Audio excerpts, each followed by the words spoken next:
PCOSನ ಸಮಸ್ಯೆ ಓವರಿಯಿಂದ ಪ್ರಾರಂಭ ಆಗುತ್ತೆ ಅಂತ ಬಹಳಷ್ಟು ಜನ ಅಂದ್ಕೊಂಡಿರ್ತೀರಿ. ಆದರೆ ಅದರ ಮೂಲ ಎಷ್ಟೋ ಸಲ ನಿಮ್ಮ ಮೆಟಬಾಲಿಸಮ್ನಿಂದ ಪ್ರಾರಂಭ ಆಗುತ್ತೆ. PCOSನ್ನು ರಿವರ್ಸ್ ಮಾಡ್ಕೊಳ್ಳೋಕ್ಕೆ ಮುಟ್ಟನ್ನು ಸರಿಪಡಿಸ್ಕೊಳ್ಳುವ ಪ್ರಯತ್ನದಲ್ಲಿರ್ತೀವಿ. ಆದರೆ ಮೊದಲು ನೀವು ನಿಮ್ಮ ಮೆಟಬಾಲಿಸಮನ್ನು ಅರ್ಥ ಮಾಡ್ಕೊಳ್ಬೇಕು. ಇತ್ತೀಚೆಗೆ ನನ್ನ ಹತ್ರ ಬಂದಂತಹ ಒಂದು ಹುಡುಗಿ ಹೇಳ್ತಾಳೆ, ನನ್ನ ಪೀರಿಯಡ್ಸ್ ಇರ್ರೆಗ್ಯುಲರ್ ಇತ್ತು ಅಂತ ಹೇಳಿ ಬಹಳಷ್ಟು ಪಿಲ್ಸನ್ನು ತಗೋತಾ ಇದ್ದೆ. ಆದರೆ ಅದನ್ನು ಸ್ಟಾಪ್ ಮಾಡಿದ ನಂತರ ಪುನಃ ಅದೇ ಸಮಸ್ಯೆ ಪ್ರಾರಂಭ ಆಗಿದೆ ಅಂತ. ಅವಳು ತಗೊಂಡಿರುವಂತಹ ಪಿಲ್ಸ್ ಅವಳ ಮುಟ್ಟಿಗೆ ಹೊರತು ಅವಳ ಮೆಟಬಾಲಿಸಮಿಗಲ್ಲ. ನಿಮ್ಮ ದೇಹದಲ್ಲಿ ಯಾವಾಗ ನಿಮ್ಮ ಮೆಟಬಾಲಿಸಮ್ ಇಂಬ್ಯಾಲೆನ್ಸ್ ಆಗುತ್ತೆ, ಅದು ನಿಮ್ಮ ಹಾರ್ಮೋನ್ಸ್ಗಳ ಮೇಲೆ ಬಹಳ ಅಡ್ಡ ಪರಿಣಾಮವನ್ನು ಬೀರಲಿಕ್ಕೆ ಪ್ರಾರಂಭ ಮಾಡುತ್ತೆ. ಇನ್ಸುಲಿನ್ ರೆಸಿಸ್ಟೆನ್ಸ್ ಅಂದರೆ ಏನು ಅಂತ ನಿಮಗೆ ಗೊತ್ತಿರಬೇಕು.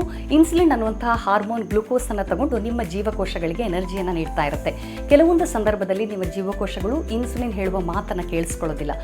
ಸೊ ಇದರಿಂದಾಗಿ ಇನ್ಸುಲಿನ್ನ ಪ್ರಮಾಣ ದೇಹದಲ್ಲಿ ಜಾಸ್ತಿ ಆಗ್ತಾ ಹೋದಂತೆ ಬರೀ ನಿಮ್ಮ ಗ್ಲೂಕೋಸಲ್ಲಿ ಏರಿಳಿತ ಆಗೋದಿಲ್ಲ, ಸಂಪೂರ್ಣವಾಗಿ ನಿಮ್ಮ ಓವರೀಸ್ಗಳ ಮೇಲೆ ಕೂಡ ಪರಿಣಾಮ ಬೀಳುತ್ತೆ. ನಿಮ್ಮ ಓವರೀಸಿಂದ ಹೆಚ್ಚಾಗಿ ಮೇಲ್ ಹಾರ್ಮೋನ್ಸ್ ರಿಲೀಸ್ ಆಗಲಿಕ್ಕೆ ಪ್ರಾರಂಭವಾಗುತ್ತೆ. ಇದರಿಂದಾಗಿ ಫೇಸ್ ಹೇರ್ ಗ್ರೋತ್ ಆಗುವಂಥದ್ದು, ಹಾಗೆ ನಿಮ್ಮ ಆಕ್ನೆಯ ಸಮಸ್ಯೆ ಇರಬಹುದು, ಓವ್ಯುಲೇಷನ್ ಸರಿ ಆಗದೇ ಇರುವಂಥದ್ದು, ವೆಯ್ಟ್ ಗೇನ್ನ ಸಮಸ್ಯೆ, irregular periods, hair fall issues ಎಲ್ಲವೂ ಕೂಡ ಶುರುವಾಗಲಿಕ್ಕೆ ಪ್ರಾರಂಭ ಆಗುತ್ತೆ.